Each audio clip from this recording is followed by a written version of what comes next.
Makanya kadang-kadang kita ini ya, belajar agama itu sudah kejauhan sampai kehilangan kesadaran.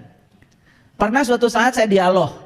Jadi mohon maaf, saat itu saya butuh mobil pick up. Nah kebetulan yang punya mobil pick up itu ya seseorang. Dan saya tahu kalau beliau ini rajin sekali ngasih ceramah agama, macam-macam lah gitu. Nah dalam perjalanan mau ngambil bunga itu ke Cideng, terjadi dialog saya dengan beliau. Dialognya kok tiba-tiba cerita hadis kursi, ayat kursi.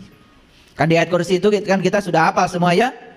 Auzubillahi minasyaitonirrajim. Bismillahirrahmanirrahim. Allahu la ilaha illa huwal hayyul qayyum la ta'khudhuhu sinnatu wala naum.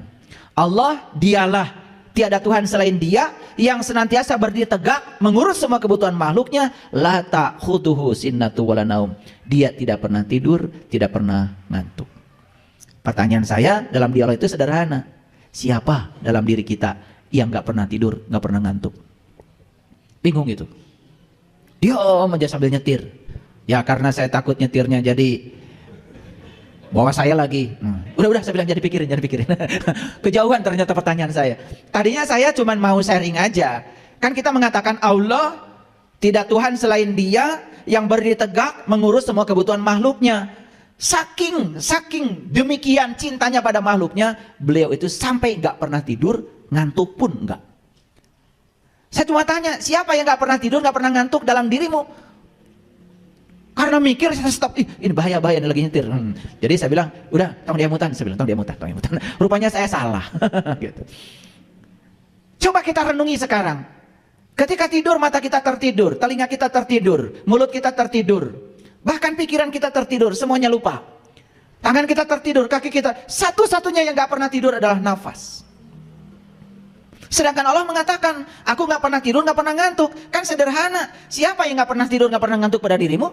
Kan nafas. Jadi kalau gitu siapa nafas itu? Kalau bukan Dia. Masih mencari kemana-mana. Padahal kita setiap hari bernafas. Makanya semua orang-orang belajar kesadaran yang diberdayakan nafas. Fokuskan pikiran pada nafas, sadari masuknya, sadari keluarnya. Orang-orang belajar kesadaran dimanapun seluruh dunia. Begitu caranya. Kenapa kita selama ini menyadari nafas saja tidak punya waktu? Padahal nafas adalah segalanya. Nafas adalah kekayaan yang luar biasa yang diberikan Allah kepada kita. Karena apa? Begitu hari ini kita berhenti bernafas, semua yang disebut milik kita berpindah tangan dalam sekejap. Bukankah bernafas itu adalah kekayaan yang luar biasa? Kenapa kita merasa tidak punya apa-apa? Padahal hari ini kita punya nafas.